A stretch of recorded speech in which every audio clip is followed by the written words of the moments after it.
Hello, you're listening to Everyday Superpower, the place where you can learn about relationships, you can learn about attraction, you can learn about human dynamics, which is what we're going to go into today. You can learn some game, alright?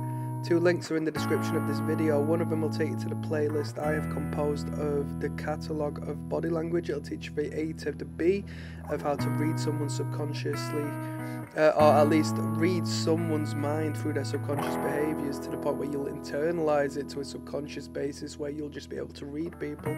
Second to that is the Patreon, where you'll join me in watching real people have real dates, and I'll show you the attraction and repulsion cues for you to internalise, alright? Now, topic of today is in regards to banter, which is an English term for jokes, cracking jokes, having fun, so to speak, but it doesn't tend to go that way. So I'm going to talk about the hierarchy being exposed through how people joke, yes, how bullying isn't necessarily direct, and so on and so forth.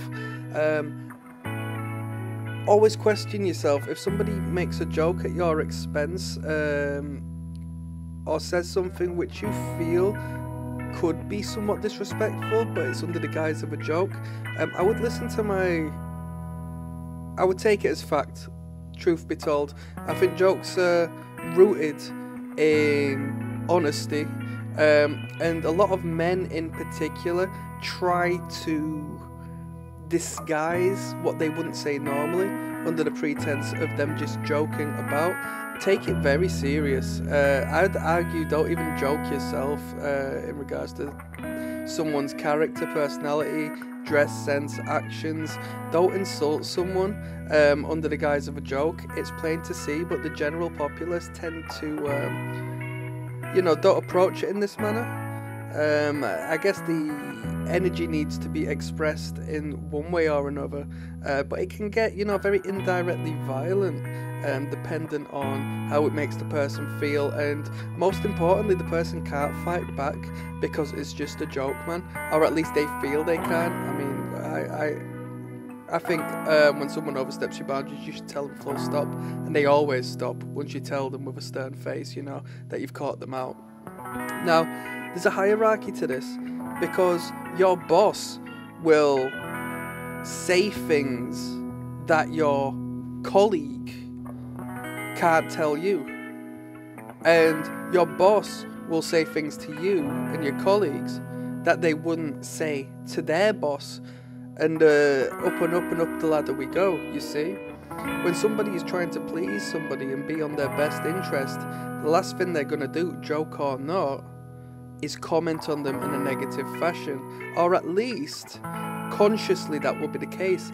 Subconsciously they may crack a joke or make a passing comment that is rooted in what the subconscious thinks, and it should be paid attention to. So when we speak, we've got tonalities, we've got inflections, we've got all of these different ways to contort the voice and sort of package up the message, but the message still remains the same. I would advise you listen to the words and you look at them words as if you were reading them off of a page, as opposed to having to skew your perspective on that set of words purely down to the way they were spoken. Yes, there are some people in workplaces and friendship groups that always end up the butt of the joke, alright? It's a degree of bullying, and you best understand if that person left the group, then a new person would take their place. Not a literal new person, but somebody would have to take the bottom rung of that ladder, okay? The submissive role. There's dominance and there's submission, okay? And it exists within all groups. You as 5 friends aren't going to be on the even playing fields. You're going to have different characters and natures, and if you are men, I'm not talking on women. Women can be just as bad. Women could be worse for the most part. But men, especially weaker men, okay, these are the men who put on a masculine attitude, but are so insecure that they have to break others down through disguising their comments as jokes, right? These are the worst sort of men when it comes to it, because they will crack jokes at you, and you will know, and you'll know this through your gut, that you can't joke back at them. out of fear that you will hurt their feelings and they will react with some degree of violence. And I don't mean physical violence, but you know, you will cut them deep, so you don't want to do that. There's a degree of fear. I'm fearful that I will hurt this man portraying to be masculine. The general populace are going to see this person as masculine, but you know deeper than that, to look at overcompensation and look at the yin and yang of things. You can look at things as counterbalance. That is which is overtly expressing masculinity, internalize a deep feminine emotional core.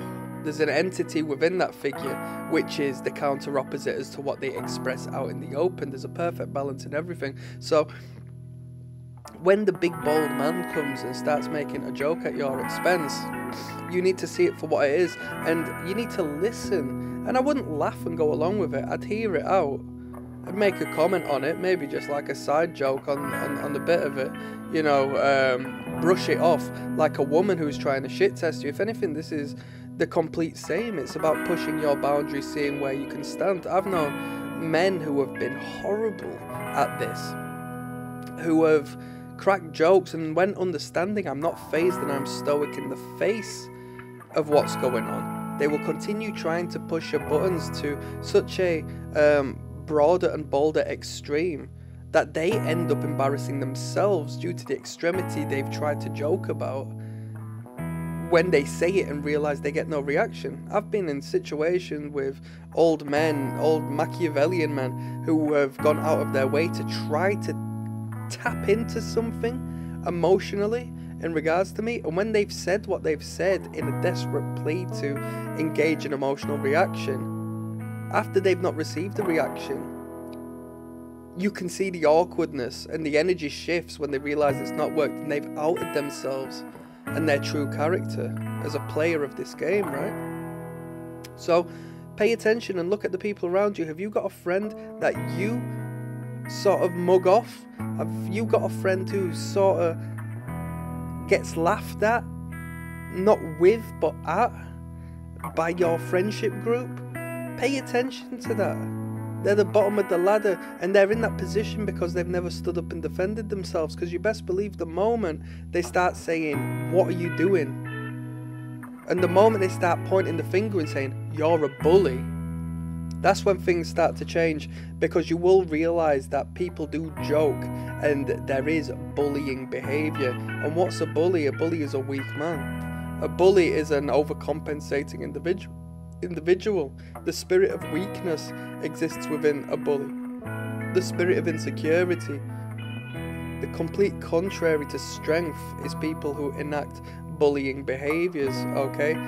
Because they would not enact in the same behaviour with those whom are level, if not above them, in terms of stature of the hierarchy.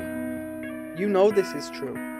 If you wouldn't say that to your boss, why would you say it to me? It's because you feel like you are more than me. It's because you feel I am lesser, okay? Oh, well, the boss can fire him. No, it's a degree of respect. Okay? Talk to me as you would do somebody you respect. Pay attention. That's my words for today. Click like, click subscribe. I'm signing out. Peace.